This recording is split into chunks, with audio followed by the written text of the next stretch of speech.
everyone. Thank you for joining us and welcome to a new episode of A New Perspective. And today I have with me a very special guest of mine, a very close and dear friend of mine, Sheena Spence. We have been friends for about, 24, 25 years? Yeah. And yeah, I'm very excited. So on today, we're going to be having a candid conversation about first responders. And so, Sheena, tell us a little bit about yourself. And yeah, tell us a bit about yourself. Yes, like she said, we at 24, 25 years in, we met in college. We went to Ohio, and we were one of many students from New Jersey, so that grew our bond. And ever since then, we've been close friends. I'm a mother of 3. I do have 2 first responder jobs. I work in the fire department as one of the first females hired, and then I also still work in the surgical operating room as a surgical tech for over 20 years.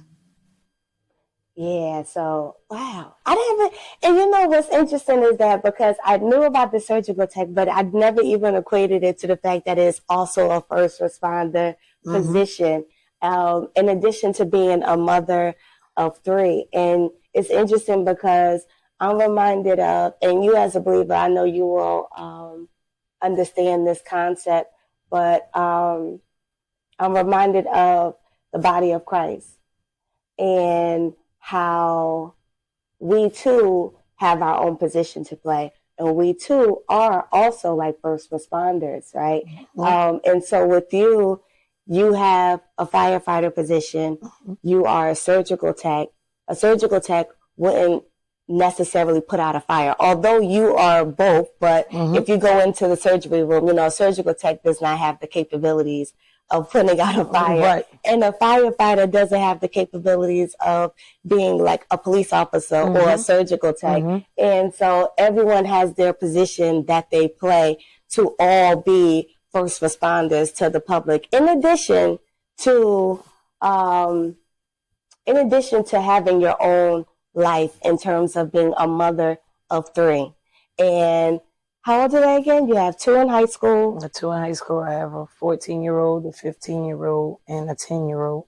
Oh, okay. 14, 15, and 10-year-old. And so when it comes to the body of Christ, I'm just reminded of how you have some that are pastors, some that are leaders, and some that just have, certain responsibilities in the body of Christ and still have life as well. And some feel as though it's too difficult to do certain things because of the fact that they still have life to tend to.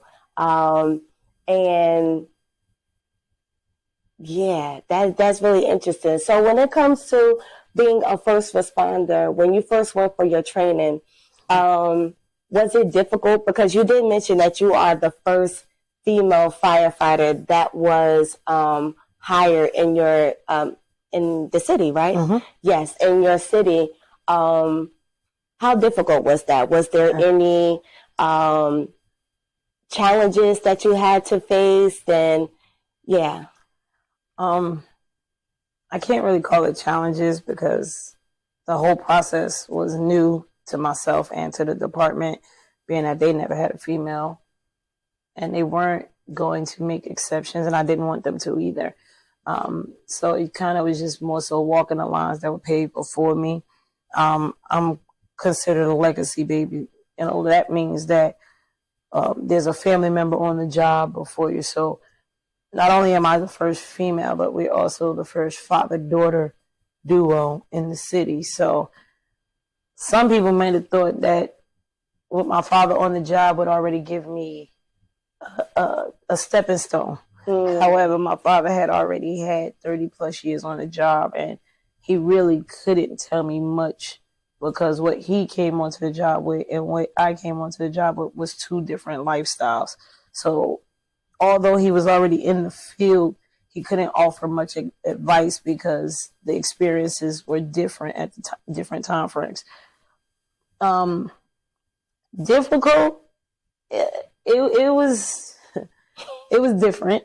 It wasn't anything that I didn't prepare for. I did prepare for it. I think the most difficult part was more so managing home life. You know, I was prepared for the academy. I was prepared to become a firefighter. I wasn't prepared for what obstacles that would do combining with my home life. How would it affect my kids? How much time would I be able to give? Would I be too tired? And as a mother, there's no such thing as too tired. So you kind of just muster up whatever you have left in you to still get the everyday tasks done. So I might have did a 10-hour day in the academy, but I still had to come home and be mom. And then on top of all of that, I came into the career at the top of the age limit, meaning in New Jersey, you can get on the job between 18 and 35. I turned 35 in the academy, so I was already one of the older people, so having the same energy as an 18-year-old is a little bit different. And then having to go home, and whereas 18, you could kind of bounce back, take a shower, and kind of regroup. At 35, I needed a break. So I needed to rest a little bit and let my body rest differently than most people that jumped into the job. Yeah, that's good. That's good. And so it's interesting because I remember when you first told us that you were going to be going for training, I'm like, I didn't believe you at first because this is someone who does not like to be hot. She does not like heat. I remember we were in college, and in the wintertime, she would come in my room, leave the door open, and open up the door and turn my heat off. And and so when she told us this, I was just like, interesting. However, I'm really proud of how far you've become. And like you said, you are the first legacy in your city because you're a father-daughter duo. And so it's interesting because when we went to college, of course, you know, being a firefighter wasn't the major. Shout out to Wilberforce University. Yes. However, what made you go from what you were majoring in initially in college to saying, you know what, I want to be a firefighter. That is the career that I believe I want to be? Well, in college, you know, but everybody else doesn't know. So in college, I did play basketball, and Tanisha was a cheerleader, which at the time we went to school, those two sports did not collide with each other. However, when we came into that university in Ohio, we kind of changed those perspectives where you can be friends with someone else who has a different point of view or different liking than you.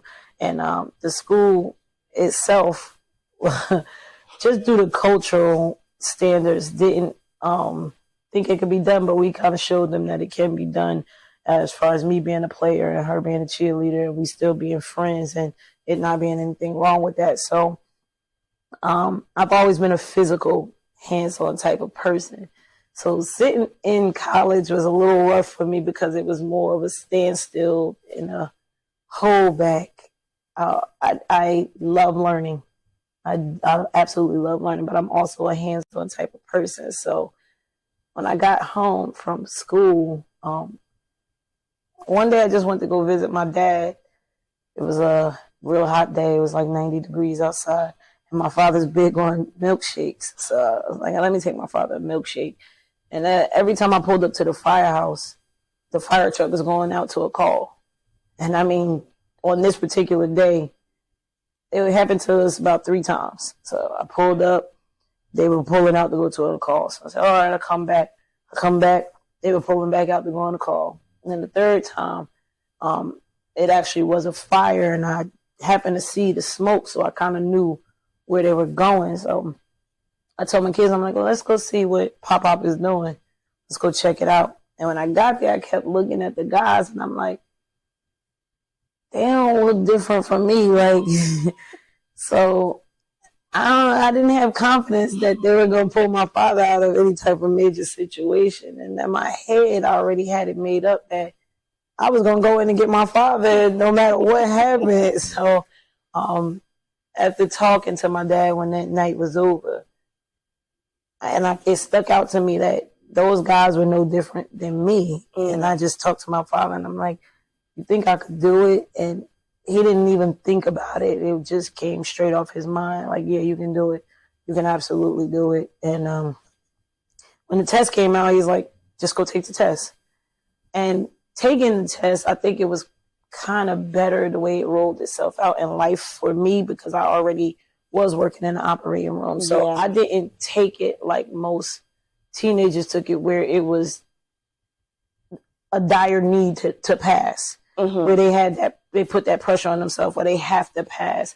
For me, it was more so like, I have a good job, so I'm just going to take it and see what happens. Like, whichever way it goes. Yeah, if it happens, it happens. If it doesn't, I'm okay. Yeah. Let's just see what happens. And a lot of times they say, you never know until you put your hand in the basket. So I just felt like, let me put my hand in the basket and see what happens. And I don't think it really hit me, the process, until maybe my second or third week in the academy, that it was real, that was happening. Because again, I never planned it. It wasn't a plan. It just kind of like, oh, here's this, go try it. Yeah. And every try, I was succeeding, and I was succeeding, and I was succeeding. So it was just like, okay, maybe I need to focus and apply some extra attention to this, since I'm succeeding off of faith. Yeah. Off of faith.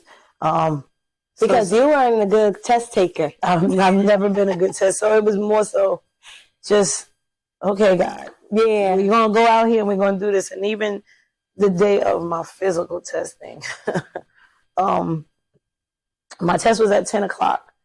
And I was like, I'm going to drive up to Franklin Township early because it was during school time. So I didn't want to hit school traffic. I ended up getting to Franklin Township about 7:30 in the morning. And I was like, well, I'm just going to sit here and I'll wait till 10. And then a group of young men walked in to go take their test. And I was nervous that maybe I missed one of the instructions. So let me walk in too and see what I need to do. And I go in with them. And the lady looks down at the paper and goes, "You're mighty early." And I was like, I know. And the boys that were taking that test at that time was like, we have one more spot available. She could just take it with us anyway. She's early, let her in. And their support, without knowing me, never seeing me before, was really a great, intricate step to my career. And then just the encouragement of them, never seeing a female in the field before, but being that supportive. Just come on, you can get it done, you can do it. And I was done by 8 a.m. I passed everything. And by the time I was walking out of the testing center, my group of guys were walking in and they're looking like, what happened? And I'm like, I'll see y'all later. And they didn't know whether I passed or failed because I was already leaving out the building when they were entering. Oh, okay, yes. So it wasn't until our first day of academy that they knew that I passed. And it was more so for me, again, faith.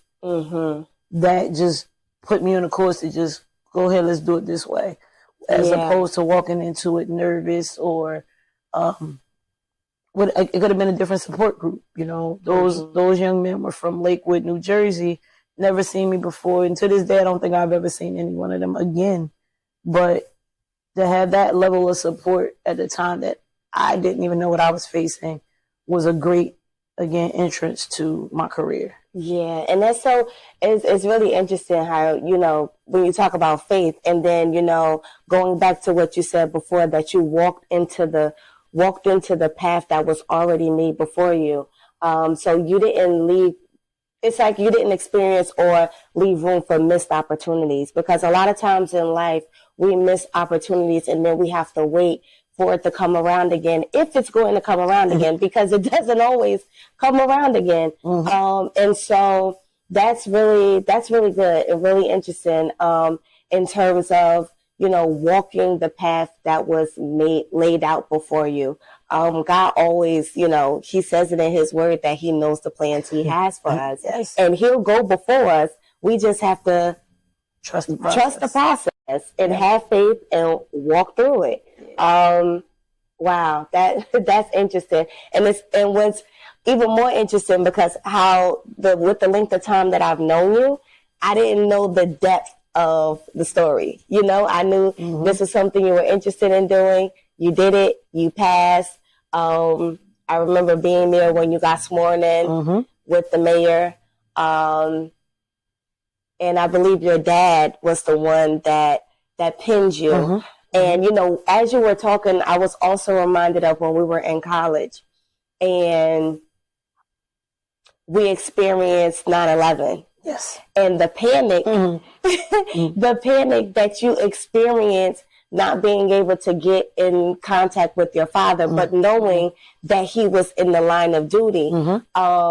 So and then, you know, as I'm thinking more about it, it's like you didn't allow that to keep you from wanting to go forward and being a first responder.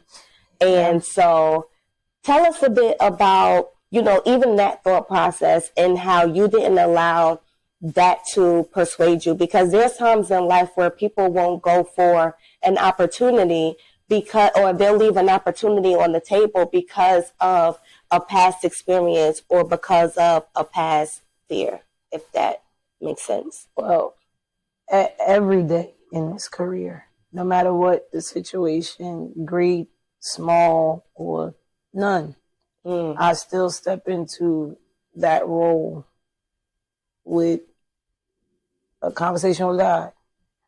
Some days it's a great conversation. Some days it's a small conversation. All right, God, I'm here. What you need me to do? Which way you want me to walk? Which foot goes first? What we doing today? All right, God, my body hurt. So help me out a little bit. You know, I would be remiss in saying that I do this on my own. That every situation, when that alarm goes off, I started off with God. And I don't know many of my guys who don't. There is some type of faith that they believe in, and we don't dismiss anyone's faith, big or small. So sometimes you need a little minute to get your mind right to deal with whatever you're going to deal with, because you don't know what you're going to see from 1 minute to the next minute. With that being said, 9/11, yeah, we were in college, and that was early morning. And my experience from not being in the department to being in the department now, dealing with 9/11, has a great maturity that took place. Again, at that time, I'm a big daddy's girl, so seeing 9/11 and knowing that my father was a firefighter, it was more like, it wasn't if he going, I knew he was going. It was a certainty with 100%. I knew he was going. It was more so a level of, is he going to be okay afterwards? And as a child, I didn't even quite understand that I was still a child. You know, even if he wasn't okay, I didn't know what I had to offer other than love as a child. And now being in this role, having children and still having my father, and we do the same thing, I now can offer a different type of support because I know what he faces. You know, some things I don't take home, my kids will never know, but my father will know because of what he's seen previous. So learning in between 9/11 when it first happened and 9/11 now as a memorial shows the growth that took place from then to now. And even just us having this conversation lets me know that I am a product of that growth. Because I'm pretty sure my father's mentality was, I got to go home to my kid. Whereas my mentality was, is he going to be okay? Now, my mentality is, how do I help? Where his mentality is she going to be okay? Yeah. So life has done a 360 for both of us, where he's at the end of his career. And, you know, I know he does worry some, but he knows that I have a great support system. He knows that I have great training. So it does ease the burden. But that time to this time was the child worrying about the parent. And at this time, it's the parent worrying about the child and the group. Yeah. And even my children to this day, again, some days they come home and they get nervous. They watch the news, they see what's going on, and it's, are you okay? And of course, I'm going to say yes. Mm-hmm. I'm going to say yes because you muster up a strength that you just don't even know is there when it comes to your own children, your own offbreeding, and you're forced to be strong. Mm-hmm. You're forced to be strong. And sometimes I do think they do recognize a weakness, and I guess being a first responder, you're always in a position to help or expected to help. And sometimes you don't have the answers. Yeah. Sometimes you do have to dig deep and, all right, God, I'm not sure what I'm supposed to say in this one. I'm not sure what I'm supposed to do in this one. I need you to speak through me. Mm-hmm. Because you don't want to be offensive to someone else's worst day. Yeah. 9 out of 10 times if somebody's meeting me on a call, that's their bad day. And I got to come with some type of security to give them that their bad day is going to get better.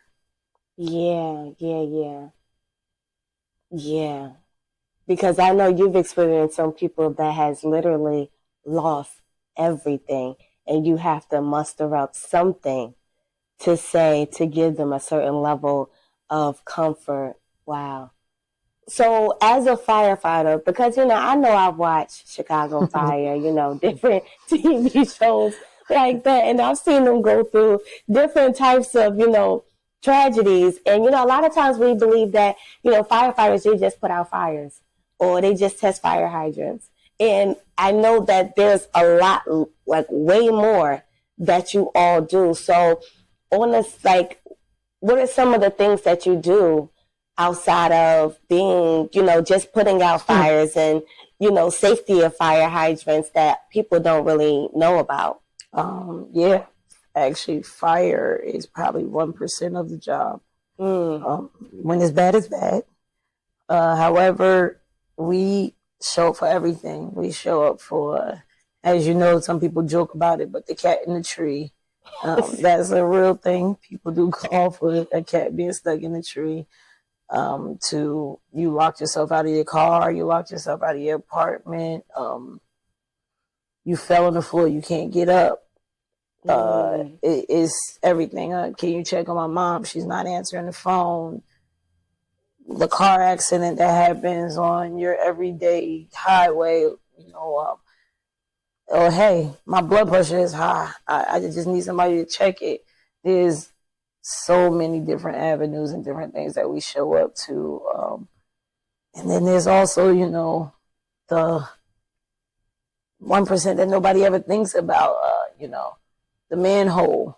And somebody fell in the manhole. Oh, yeah. The flood that the car got stuck in the flood, and the ice that the children want to just walk on thinking that it looks pretty and fall into the ice. There's so many more things that we respond to that people don't even know what happens. And then New Jersey has a great support system where they are able to lend a helping hand to many different states. So also just being part of what we call a FEMA team. So if there's any other natural disaster that happens, there is a team that gets together and you will be deployed to that area. So it comes with a great knowledge of knowing not only what's done in your city or your state, but just around the world, nationwide, and being on one accord with each other. Because even though the language may be different, the action will still be the same. Wow, that's good. Wow. Yeah, the language may be different, but the action is still the same. Yeah, that's good. That's good right there. And